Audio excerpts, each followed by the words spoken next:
তোমরা সবাই দেখেছিলে আগের ভিডিওয়ে আমি জলেশ্বরে এসেছি পুজো দিতে। তো আমার পুজো দেওয়া হয়ে যাওয়ার পরে আমরা এখানে বসে রেস্ট নিচ্ছিলাম সবাই মিলে। তো দেখো, এই দেখো মন্দিরটা এখান থেকে কত সুন্দর লাগছে।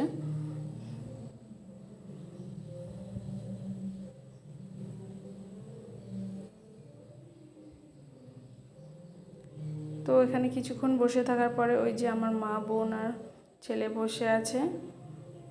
এখানে বসে থাকার পর মেলায় ঘুরতে গিয়েছিলাম। তো আমার ছেলের ভীষণ গরম লাগছিল, ওর জন্য ও একটা মিনি ফ্যান কিনে নিল। ও মিনি ফ্যান দিয়ে হাওয়া খাচ্ছিল। দেখো,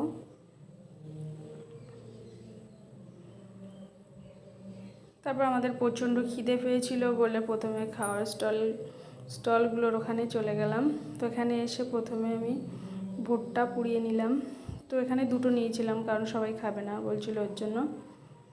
তো নিয়ে তারপরে ওইদিকে চলে গেলাম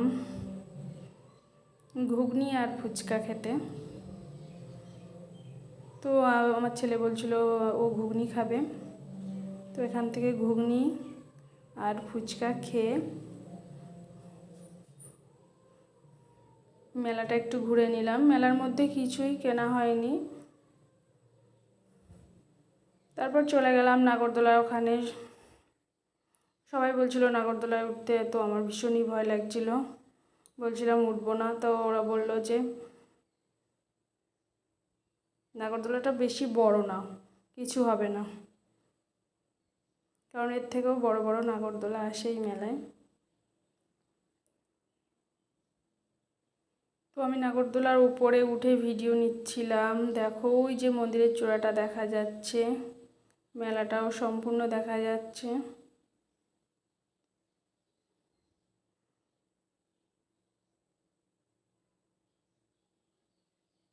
তো পুকুরের চারিদিকটা এখনও লম্বা লাইন, সব পুজো দেবে বলে লাইনে দাঁড়িয়ে আছে সবাই।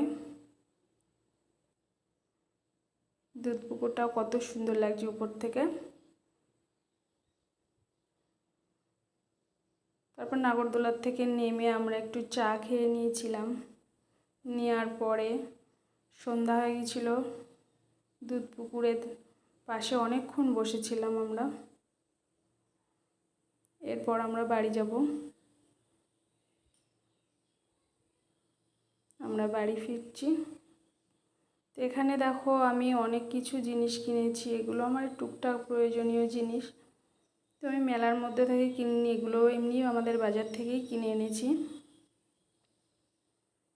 তো দেখা হচ্ছে পরের ভিডিও। ততক্ষণ সবাই ভালো থাকবে। টাটা সবাইকে।